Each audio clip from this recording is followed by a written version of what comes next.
දැවැන්ත ආරක්ෂක පස්බැමි වලින් හා යුද අගල් වලින් වටකොට ඉතිරිව තිබූ තම එකම බලකොටුව වූ මුලතිව් රැක ගැනීමට LTTE උපරිම උත්සාහය දරා තිබුණා. දැවැන්ත LTTE ආරක්ෂක වළල්ල බෙදහෙළමින් වන්නි මෙහිමේ නිරත 59 වන සේනාංකයේ සොල්දාදුවන් මුලතිව් නගරයට කඩා වැදුනේ ඊයේ උදෑසනයි. අද අලුයම දක්වාම ප්‍රදේශයේ සෝදිසි මෙහෙයුම් සිදු වුණා.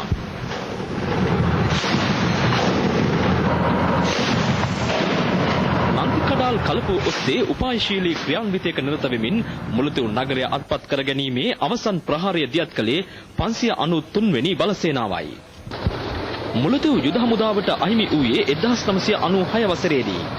එකල මුලතිව් කඳවුර පිහිටා තිබුණේ මුලතිව් ඉන්ධන පිරවුම්හල හා ඩිපෝව අතරමැදයි. අද එම භූමිය වල් බිහි වී තිබෙනවා.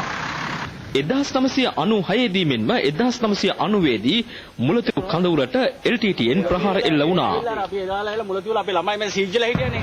සීජ්ජලා හිටපු කාලේ ඒගොල්ලොන්ට අපිට මෙහෙන් ගෙනියන්න බැරුණා. අපේ බොඩිස් ගෙවලට යවන්න බැරුණා. ඊට පස්සේ ඒගොල්ලොන්ගේ අපි භූම දාන කළා. අපි මේක තමයි වල දාලා තිබ්බේ 1990.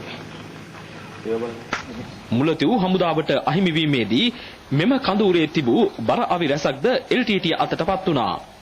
ජීවිත විශාල සංඛ්‍යාවක්ද හමුදාවට අහිමි වුණා.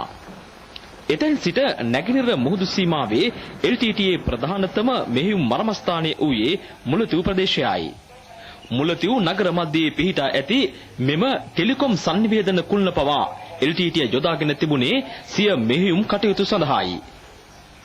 මුලතිව් දිස්ත්‍රික්කයට අයත් සියලු ගම්මානවල රජයේ පරිපාලන ආයතන මෙන්ම පොදු සේවා ස්ථාන කේන්ද්‍ර වී තිබුණේ මුලතිව් නගරයටයි. පාසල්, රෝහල්, බැංකු ඇතුළු එම රාජ්‍ය ආයතන දැකගත හැකියි. අනාදිමත් කාලයකට පෙරදිගින් ශ්‍රී ලංකාවට ආර්යාගමනය සිදු වූයේ මුල්තොට හෙවත් මුලතිව් වලින් බවයි ඉතිහාස ග්‍රන්ථවල දැක්වෙන්නේ. මේ නිසා ශ්‍රී ලංකා ඉතිහාසයේ වැදගත් ප්‍රදේශයක් ලෙසද මුලතිව් සඳහන් කළ හැකියි. ශ්‍රී ලංකාවේ නැගෙනහිර වෙරළ තීරයේ සුන්දරතම මුහුදු ප්‍රදේශයක් ලෙසද මුලතිව් සැලකිය හැකියි.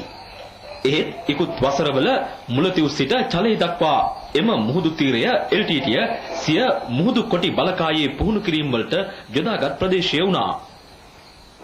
නැගෙනහිර මුහුදේ මුහුදු කොටි මූලස්ථානයද මෙයයි.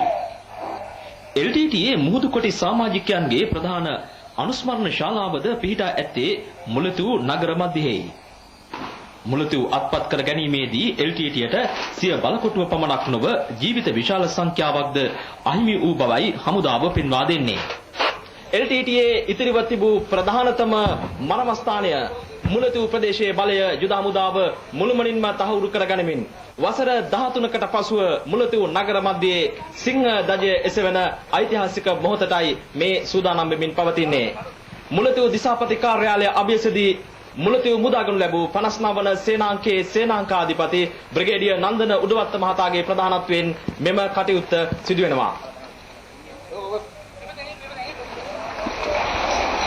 593 වෙනි බලසේනාධිපති කර්නල් ජයන්ත ගුණරත්න, 591 වෙනි බලසේනාධිපති කර්නල් අරුණ ආර්යසිංහ, 592 වන බලසේනාධිපති කර්නල් මනිෂිද සිල්වා යන සෙන්පතියන් 59 වන සේනාංකාධිපති බ්‍රිගේඩියර් නන්දන උඩවත්ත මහතාගේ නායකත්වය යටතේ මුලතිව් සටනට උර දෙනු ලැබුවා. මුලතිව් ජයග්‍රහණය අද උදෑසන සටහන් කළේ එම සියලු බලසේනා හා හමුදා ඒකකවල සමාජිකයන්ගේ නියෝජනයෙන්. රූපවාහිනියේ සමන් කුමාර රාමවික්‍රම මුලතිව් සිට